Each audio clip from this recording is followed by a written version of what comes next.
हाँ तो नमस्कार दोस्तों, कैसे हैं आप लोग। आई होप आप लोग बहुत अच्छे होंगे, स्वस्थ होंगे, मस्त होंगे, खा पी के मजे ले रहे होंगे।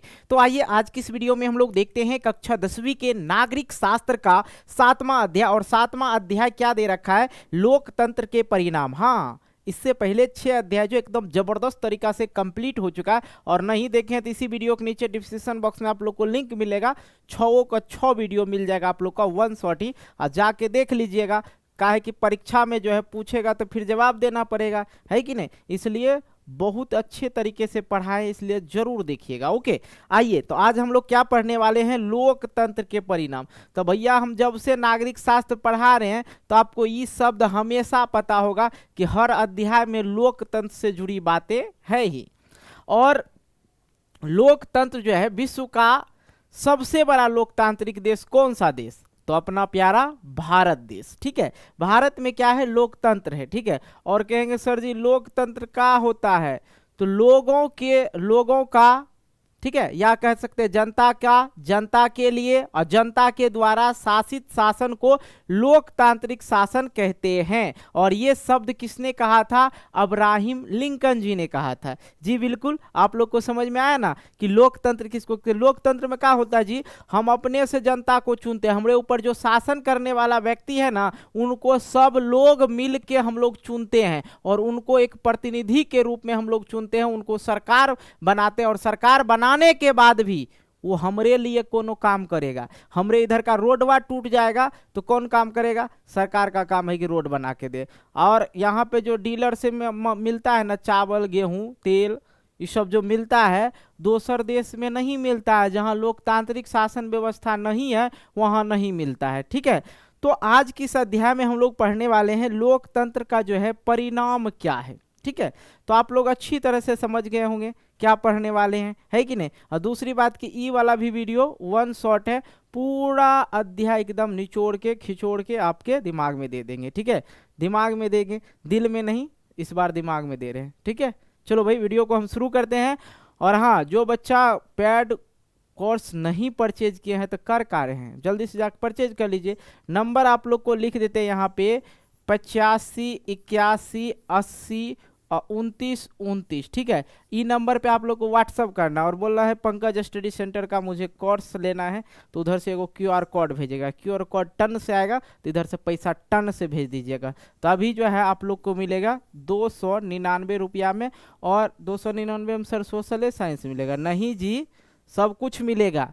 पूरा क्लास 10th में जो जो चीज़ चाहिए ना आपको वो सब चीज़ देंगे, तेल मसाला लहसुन प्याज सब चीज़ मिल जाएगा। ओके, तो चलो शुरू करते हैं।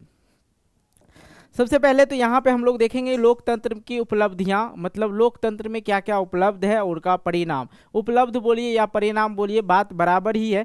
तो देखो भाई, दुनिया के लगभग देशों में जो है लोकतंत्र कहीं ना कहीं किसी रूप में क्या है, विद्यमान है ही। ठीक है, अब देख लो भैया, अपने जस्ट बगल भारत के जस्ट पड़ोसी देश कौन सा है, पाकिस्तान में नहीं बोलना है, नेपाल बोलिए पहले।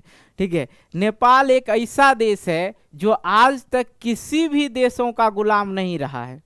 हालांकि भारत अपना जो है ब्रिटेन लोग का गुलाम रहा है कि नहीं, लेकिन नेपाल किसी से मुंह ही नहीं लगाता, कहता कुछ भी हो जाए हम तोरा से मुंह नहीं लगाएंगे। ठीक है, ये कर अपने व्यवस्था है।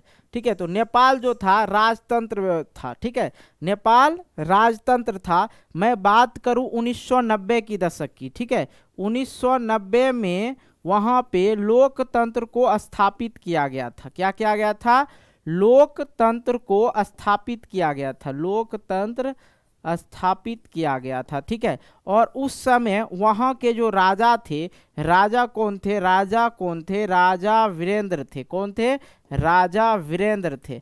तो भैया हो क्या होता है, वीरेंद्र को क्या बना दिया जाता है, प्रधान बना दिया जाता है। क्या बना दिया जाता है, प्रधान बना दिया जाता है, सिर्फ प्रधान बना दिया जाता है।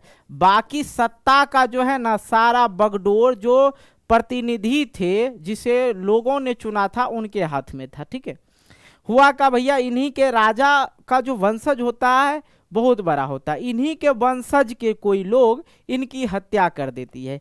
आ जाती है बात 2006 ईस्वी की। ठीक है, 2006 में क्या होता है, वहां पे राजतंत्र स्थापित हो जाता है। क्या हो जाता है, राजतंत्र स्थापित हो जाता है।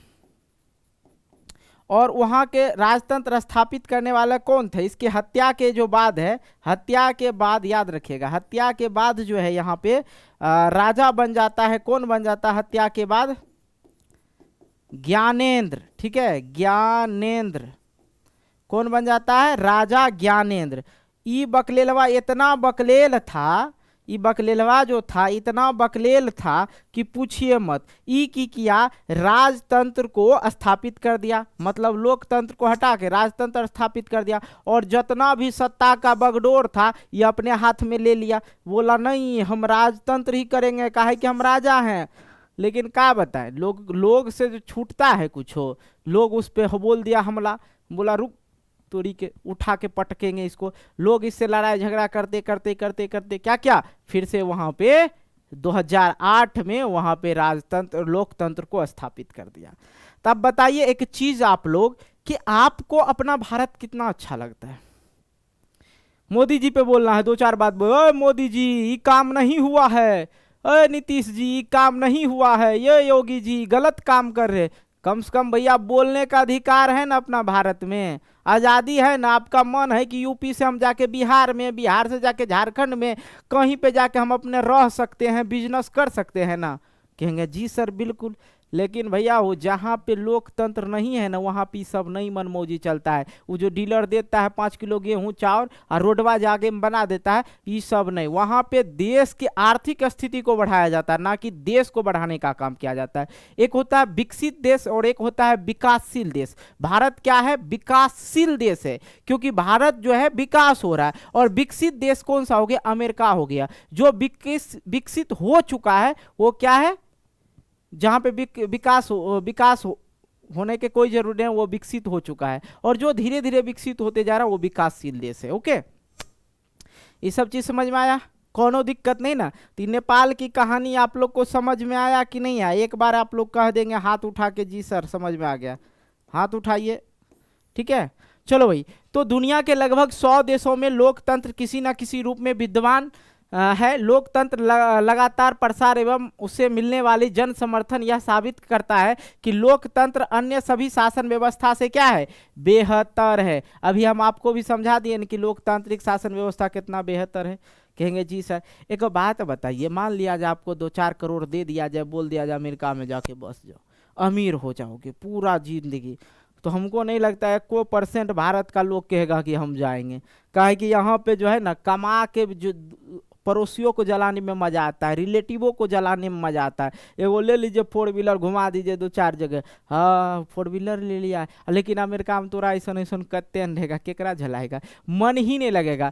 दूसरे देश कहीं भी जाओ, ठीक है, अपना बगल वाला देश को छोड़ देना, दूसरे देश में कहीं जाओ तो रोड पे घुलट गया, कोई नहीं उठाने वाला है। यहाँ हमारे भारत में अगर किसी के गांव में किसी व्यक्ति की मृत्यु हो जाती है तो पूरे गांव उसका क्या करता है? मातम मनाता है कि नहीं? डीजे उजे जो अगर केरो शादी है, डीजे उजे सब बंद, एकदम पूरा शोक में आ जाते हैं पूरे गांव। लेकिन दूसरे जगह नहीं। तो इसलिए सबसे प्यारा अपना भारत देश न्यारा। ओके, कोई दिक्कत जी नहीं ना? लोकतंत्र व्यवस्था में सभी नागरिकों को मिलने वाला समान अवसर, व्यक्ति स्वतंत्रता एवं गरिमा का आकर्षण एक बिंदु है। आई होप ये चीज समझ में आया? केकरो कुछ नहीं ना? चलो आगे हम लोग बढ़ते हैं जी। इसी तरह से और भी कहानी है आप लोग के लिए। लोकतंत्र में फैसले किसी व्यक्ति विशेष द्वारा नहीं बल्कि सामूहिक सहमति के आधार पर लिए जाते हैं, और यह विशेषता लोकतंत्र के मूल उद्देश्य है। अब दोस्त ऊपर नहीं जाते, अपने गांव में आते हैं। ठीक है, ज़्यादातर बच्चे जो गांव के होंगे वो समझेंगे। ठीक है, अब देखो भैया कोनो कांड हो गया, कोनो कांड हो गया, अब मान लिया जाए कोनो लड़का लड़की वाला चक्करे वाला मैटर ले लो, कोनो हो गया कि ओकरा लड़के के वो काहे नंबरवा दिया, तो पूरे गांव के लोग बैठेंगे कि रे किया ओकरा नंबर दिया था तू? नहीं हम ऐसे दे दिए थे। पूरे गांव का लोग इस चीज़ पे चर्चा करेंगे, क्या कि इसको बाहर नहीं जाने देंगे। विशेष रूप से हम लोग क्या करते हैं? सामूहिक फैसला लेते हैं। अब ई नहीं कि वो नंबर दिया है तो एक ले जाके कूट दो, कूटेगा तो फिर तोरो ऊपर कूटानी का केस हो जाएगा। है कि नहीं। इसलिए एक विशेष रूप से देखा जाए हमारे भारत की अगर बात करें तो पूरे भारत में किसी भी चीज के लिए हो, लेकिन हम लोग सामूहिक फैसला करते हैं। लोकतंत्र में फैसले किसी एक विशेष व्यक्ति के द्वारा नहीं लिया जा सकता है, बल्कि सामूहिक सहमति के आधार पर ही लिया जाता है। और ये क्या है, लोकतंत्र का एक मूल उद्देश्य भी है। ओके, कोई दिक्कत जी नहीं ना। और भी आगे चीजें हैं, समझते चलेंगे हम लोग। देखते हैं, देखो लोकतांत्रिक व्यवस्था में चुनाव जो है नियमित रूप से होता है। लोकतांत्रिक व्यवस्था में थोड़ी बहुत कमियां के बावजूद भी सर्वोत्तम शासन व्यवस्था, जितना लोकतंत्र में है उतना भी हम लोग को भारत के वासियों को मिल भी नहीं रहा, लेकिन तब फिर भी बहुत अच्छा है। ठीक है, बहुत अच्छा है। कुछ कुछ चीजें अभी छूटी हुई है, ठीक है, लेकिन बहुत अच्छा है। आगे हम लोग देखेंगे कि एक लोकतांत्रिक सरकार की प्रमुख विशेषता क्या होता है। तो भैया जो लोकतांत्रिक सरकार है, जैसे मान लिया जाए प्रधानमंत्री जी, ठीक है, प्रधानमंत्री जी, उनकी विशेषता क्या है उसको समझो पहले। पहले तो नरेंद्र मोदी जी ने बोल देंगे कि हम ही प्रधानमंत्री बनेंगे, फिर हम बनेंगे।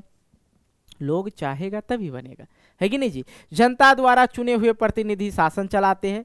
चुनाव नियमित होते हैं, निष्पक्ष होते हैं, किसी एक के पक्ष में नहीं होते और स्वतंत्र होते हैं। वयस्क मताधिकार नियम के अनुसार, जो ये नियम है कि जो वयस्क हो गया, जिसकी उम्र जो है 18 वर्ष हो गया, वही जो है क्या दे सकता है, वोट दे सकता है, चुन सकता है। ओके, और जो सरकार चुनी गई है वो अपने मर्जी से कोनो काम नहीं करेगा, कोनो काम नहीं करेगा, अपने मर्जी से टांग नहीं फैलाएगा। बात समझ में आ रहा है। वो क्या देखेगा, संविधान देखेगा। संविधान में जो जो चीजें दिया है उसी के आधार पे वो कार्य करेंगे। ठीक है, चुनी हुई सरकार जो है संविधान द्वारा निर्मित बुनियादी कानून और नागरिकों के अधिकार के सीमा में रहते हुए काम करेगी। अब यहाँ पे आया एक संविधान, ठीक है, संविधान के बारे में आया तो इसके बारे में भी चर्चा कर लो भैया।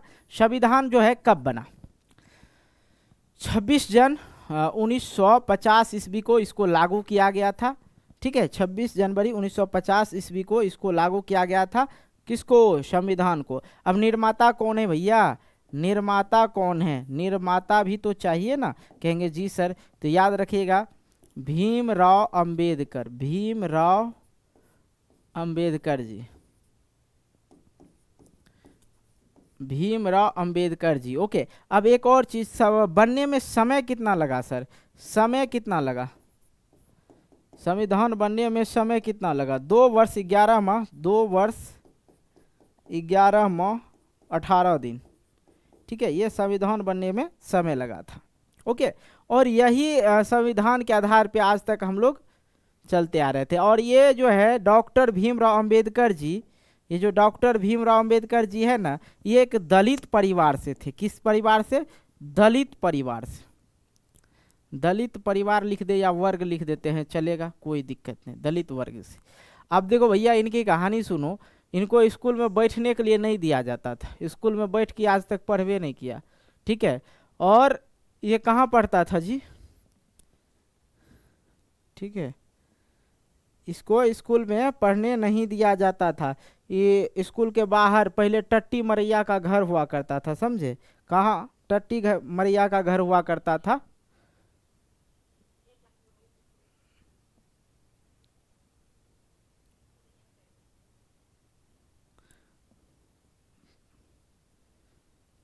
पढ़ा रहे हैं,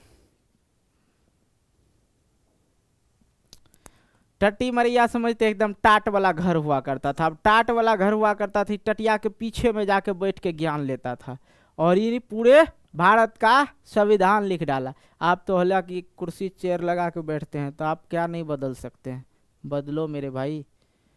ओके, आ जाओ आगे हम लोग देखते हैं। लोकतंत्र सभी शासन व्यवस्थाओं से बेहतर है कैसे। इतना देर से हम पढ़ा रहे हैं तो आपको समझ में आ ही गया होगा क्या बेहतर है, नहीं है, तब फिर भी लो।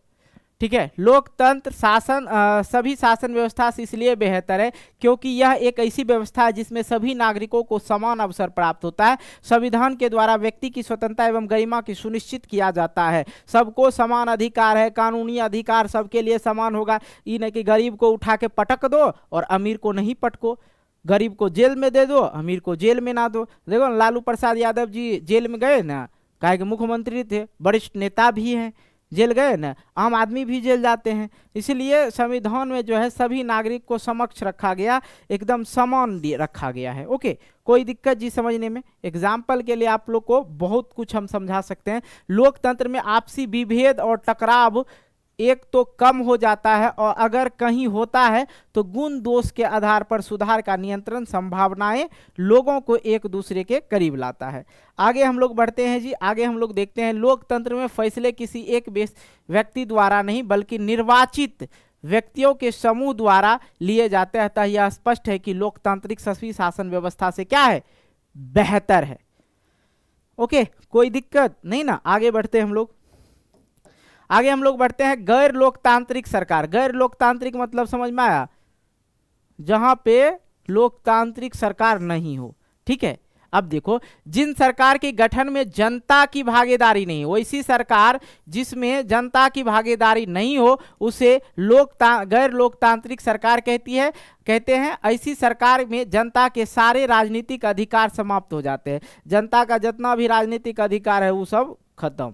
ओके, ये चीजें समझ में आया। आगे हम लोग बढ़ते हैं, देखते हैं यहाँ पे उत्तरदायी एवं वैध शासन। उत्तरदायी मतलब किसी भी काम को के लिए उत्तरदायी होना चाहिए, वैलिड होनी चाहिए, वैलिड शासन व्यवस्था। ठीक है, अगर कहा जाए तो।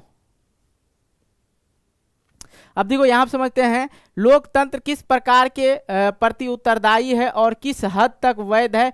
इसे जांचने के लिए जरूरी है कि हम सवाल करें। आपके लिए सवाल है मेरा, क्या लोकतंत्र में लोगों को चुनाव में भाग लेने और अपने प्रतिनिधियों को चुनने का अधिकार है? लोकतांत्रिक सरकार में क्या लोगों को चुनाव में भाग लेने और अपने प्रतिनिधियों को चुनने का अधिकार है? कहेंगे जी सर बिल्कुल, लिखेंगे हाँ सर। ठीक है, क्या चुनी हुई सरकार लोगों के आकांक्षाओं को पूरा करने में प्रभावी हो पाते हैं? जी बिल्कुल हो पाते हैं। आगे है, क्या सरकार द्वारा फैसले शीघ्र लिए जाते हैं और फैसले कितने जन कल्याणकारी होते हैं? तो सरकार के द्वारा जो फैसले लिए जाते हैं वो शीघ्र लिए जाते हैं, और कितने जन कल्याणकारी है? तो बहुत ही ज्यादा जन कल्याणकारी फैसले होते हैं।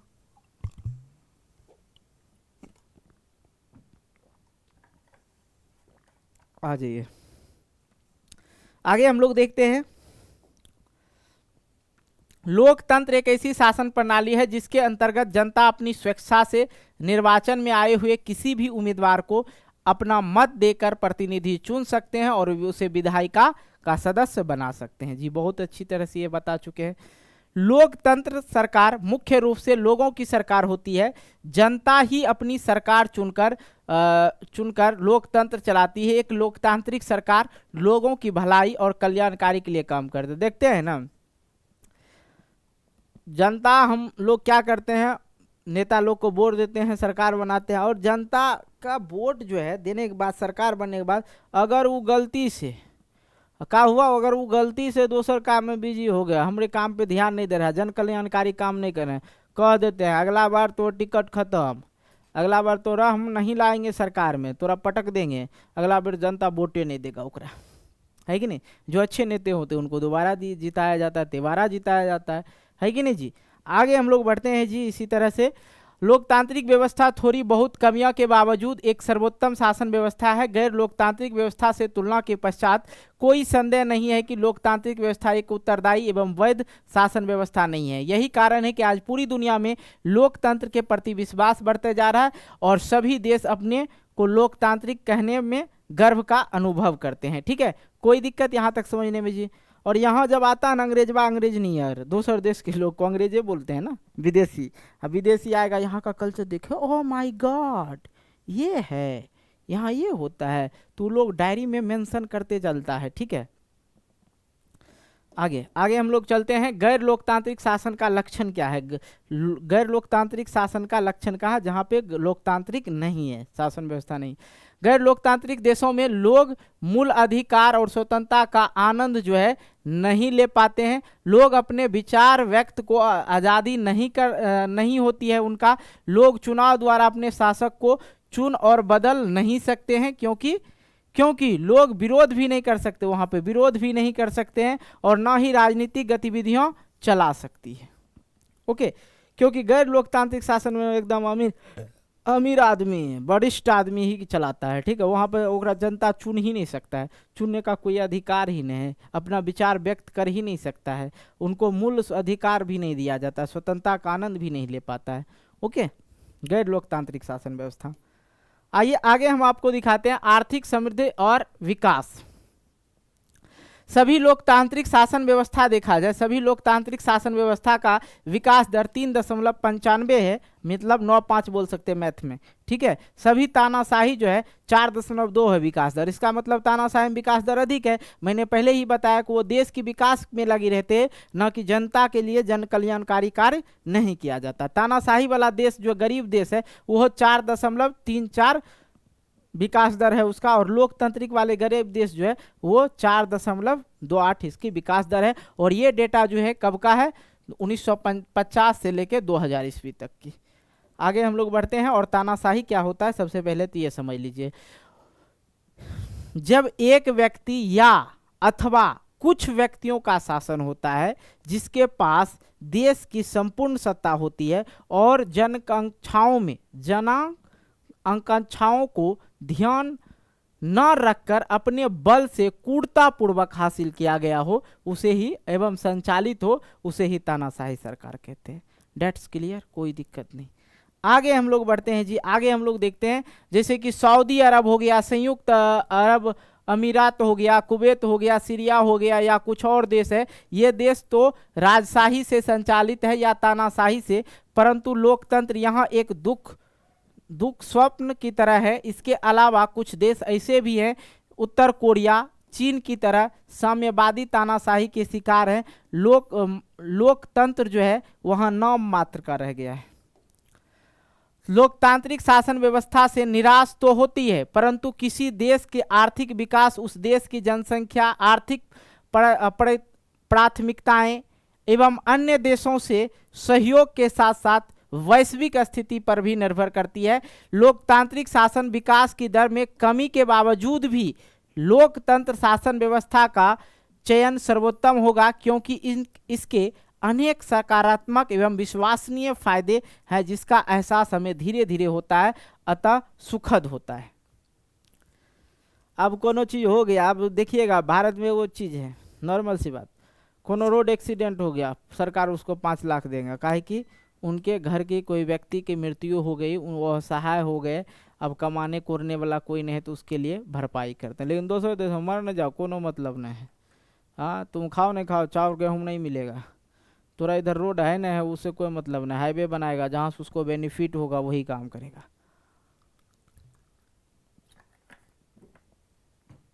और वहाँ पर गवर्नमेंट स्कूल नहीं होता है, समझ में आ रहा है, प्राइवेट स्कूल होता है, सारा कुछ प्राइवेट होता है।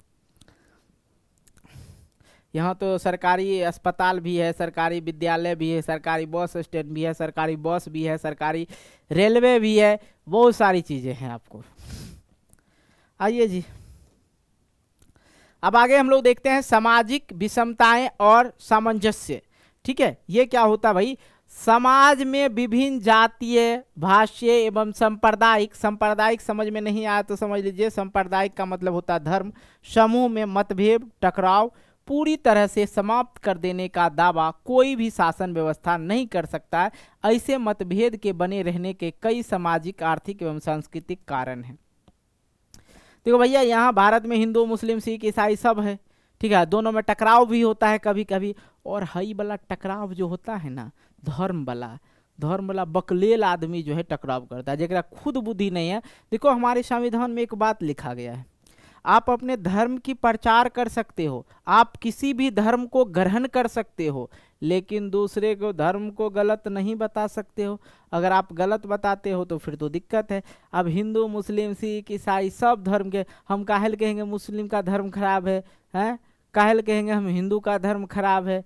वो बकलेले आदमी करता है, जरा ये सब चीज़ें मतलब नहीं है, ठीक है। जो धर्म को पढ़ा ही नहीं वही धर्म की बुराई करते हैं। ओके, आ जाओ। लोकतंत्र की सबसे बड़ी विशेषता यह है कि यहाँ के लोग के बीच नियमित संवाद की गुंजाइश बनी रहती है। संवाद किसको कहता है सर, आइए ना समझाते हैं। संवाद का क्या अर्थ होता है? संवाद का अर्थ होता है वाद विवाद के पश्चात, मतलब लड़ाई झगड़ा के बाद जो है एक सकारात्मक निष्कर्ष तक पहुँचने की कोशिश करना ही संवाद कहलाता और भारतीय लोकतंत्र की साख जो है पूरी दुनिया में बढ़ी हुई है। ओके, यहाँ तक समझने में किसी को कोई दिक्कत जी नहीं ना। आगे हम लोग देखते हैं भारतीय लोकतंत्र कितना सफल है, भारत का जो है लोकतंत्र कितना सफल है। तो आज लगभग 77 वर्ष हो गया हमारे देश का आज़ाद होना और आज तक तो सही ही चल रहा है। 1947 से पहले, ठीक है, 1947 से पहले हमारे देश पे ब्रिटिश सरकार का क्या था, शासन था और भारत एक ही प्रयास में राजतंत्र से क्या कर दिया, लोकतांत्रिक प्रणाली में आ गया। ठीक है, और 1950 ईस्वी में हमारा संविधान लिखा गया और संविधान को स्थापित किया गया। आज 74 वर्ष, ये आपकी किताब की डेटा है, अब 77 हो गया है, के बाद इस बात का लेखा जोखा करना उचित समय है कि हमारी लोकतांत्रिक शासन प्रणाली कहाँ सफलताएं मिली, कहाँ कमियां रह गई। भारत इस समय विश्व के अन्य देशों के समक्ष खड़ा है। ठीक है, आगे हम लोग देखते हैं इसी में कि सर्वप्रथम यह स्पष्ट करना जरूरी है कि लोकतंत्र की शासन प्रणाली सर्वोत्तम शासन प्रणाली है। ये बात तो आप लोग जानते हैं। देखो, जहाँ पे एडवांटेज है वहाँ पे डिसएडवांटेज होगा ही। जहाँ जिसके अंदर अच्छाई है उसके अंदर बुराई होगी ही। ठीक है, जिसके अंदर अच्छाई है उसके अंदर बुराई भी कुछ रहती है। इसकी कामियां या विफलताएं लोकतंत्र का ना होकर संचालित करने वाले तंत्र का होता है। लोकतंत्र खराब नहीं है। अब देखो भैया, हमारे चैनल पे जो है पंकज स्टडी सेंटर पे अब पढ़ाई हो रहा है। चैनल खराब नहीं है, चैनल खराब नहीं है। अब हम अगर पढ़ाते सही नहीं है तो हम खराब हैं। काहे कि चैनल का जो तंत्र है हम लोग हैं, है कि नहीं, हम लोग हैं। अगर हम अच्छी तरह से पढ़ाएं नहीं तो पंकज स्टडी सेंटर खराब नहीं है बल्कि उनके टीचर खराब है। बात समझ में आ रहा है? हम अपने उदाहरण लेके दे रहे हैं, कोई दिक्कत नहीं, समझ में आ गया होगा। तो जो कल्याणकारी कार्य छोड़ के दूसर कार्य करेगा अपने स्वार्थ के लिए, अपने एकदम 50 करोड़ के कुर्ता पहनेंगे, 2 करोड़ के चश्मा पहनेंगे, इधर उधर घूमेंगे फिरेंगे, तो क्या होगा? लोकतंत्र सफल होगा जी? नहीं, लोकतंत्र खराब नहीं, लोकतंत्र के चलाने वाले जो सरकारें हैं वो खराब है। ठीक है, भारत में अभिव्यक्ति की स्वतंत्रता है, विरोधी विचारों का भी सुना जाता है यहाँ पे, तथा समन्वय के कार्य करने का प्रणाली विकसित हुई है। इस कारण से सरकारें संभल कर कार्य करती है। संविधान में प्रदत्त समानता का अधिकार के कारण दलित एवं पिछड़ा वर्ग काफी हद तक ऊपर आया है और कार्य का अवसर अधिकार प्राप्त करता है। लेकिन दलित की अगर हम लोग बात करें तो 1960 से 70 के दशक में जो है ये सब दलित जो है थोड़ा सा ऊपर आया है। ठीक है, नहीं तो पहले इनको बहुत ज़्यादा दबाया जाता था, आज़ादी से पहले भी और आज़ादी के बाद भी। आ जाइए, भारतीय लोकतंत्र की सफलता का कारण का तत्व क्या है? निस्संदेह अगर देखा जाए तो भारतीय लोकतंत्र की साख जो है पूरी दुनिया में बढ़ी है और इसके विकास से जनता की भागीदारी में विस्तार हुआ है। फिर भी भारतीय लोकतंत्र उतना परिपक्व नहीं हुआ है। कारण है कि जनता का जुड़ाव उस स्तर तक नहीं पहुंचा है जहां जनता सीधे तौर पर हस्तक्षेप कर सके, क्योंकि जनता उतनी पढ़ाई लिखाई नहीं की है, उस चीज़ में पढ़ना नहीं चाहता और पढ़ा लिखा लोग राजनीतिक में घुसना नहीं चाहता है। ठीक है, इसकी सफलता के लिए आवश्यक है कि सर्वप्रथम जनता को शिक्षित होना होगा। शिक्षा ही उनके भीतर जागरूक पैदा कर सकती है। यह सच्चाई है कि लोकतांत्रिक सरकार बहुमत के आधार पर बनती है, मतलब वोट के आधार पर बनती है। ठीक है, परंतु लोकतंत्र का अर्थ बहुमत की राय से चलने वाली व्यवस्था नहीं है। ओके, कोई दिक्कत समझने में नहीं ना? आइए आगे हम लोग बढ़ते हैं जी। आगे हम लोग देखते हैं कि भारतीय लोकतंत्र की सफलता के लिए आवश्यक है कि सरकारें प्रत्येक नागरिक को यह अवसर अवश्य प्रदान करें ताकि वे किसी न किसी अवसर पर बहुमत का हिस्सा बन सके। लोकतंत्र की सफलता के लिए यह भी आवश्यक है कि व्यक्ति के साथ साथ विभिन्न लोकतांत्रिक संस्थाओं के अंदर आंतरिक लोकतंत्र। ओके जी, कोई दिक्कत यहाँ तक समझने में किसी भी बच्चे को नहीं ना? आगे आइए, आगे देखते हैं हम लोग। जाहिर है कि इसके दुष्परिणाम के तौर पर सत्ताधारी लोगों का चरित्र एवं व्यवहार गैर लोकतांत्रिक दिखेंगे और लोकतंत्र के प्रति हमारे विश्वास में कमी होगी, क्योंकि लोकतंत्र पे विश्वास थोड़ा कम हो रहा है कि हम लोग का नेतवे वैसन है। तो क्या कर सकते हैं? हम अपनी सक्रिय भागीदारी एवं लोकतंत्र में अटूट विश्वास से दूर से दूर सकते हैं, ठीक है, विश्वास से दूर हो सकते हैं। लेकिन पढ़ लिख के अगर राजनीतिक में जाया जाए, अच्छे पढ़े लिखे शिक्षित लोग जाए, तो फिर लोकतांत्रिक का हम लोग पूर्णतः फायदा उठा सकते हैं। ओके, तो ये अध्याय जो आप लोग का था खत्म हो गया, पूरा अध्याय आप लोग का कंप्लीट हो गया। तो बोलो सियावर रामचंद्र की जय। तो भैया ये अध्याय तो कंप्लीट हो गया। और जितने भी बच्चे इस वीडियो को देख रहे थे, इस वीडियो को लाइक कर देना है, ठीक है, ज़बरदस्त लाइक ठोको, और कमेंट में चिपका देना वेयर आर यू फ्रॉम, मतलब आप लोग कहाँ से हो, ठीक है। मिलते हैं एक और नए वीडियो को लेके। ये आपका 7वां अध्याय था, तो एक अध्याय और बचा हुआ, उसको भी हम टपका देंगे जल्दी है, टेंशन मत लीजिए आप लोग वीडियो को, लेकिन शेयर ज़रूर किया कीजिए। बाकी फिर से हम आपको बता दें, अगर आप लोग को कोर्स परचेज करना है तो आप लोग के लिए नंबर है 85 81 80 29 29। इस नंबर पे 299 का क्या करना है, पेमेंट करना होगा आप लोग को, क्या है, लेकिन इस पर पहले व्हाट्सएप पे मैसेज करके बात कर लीजिएगा, ठीक। उसके बाद अगर किन्हीं भी बच्चों को लाइव टेस्ट सीरीज देना है, प्रत्येक दिन लाइव टेस्ट सीरीज आप लोग का होता है वेबसाइट पे, तो वो है आपका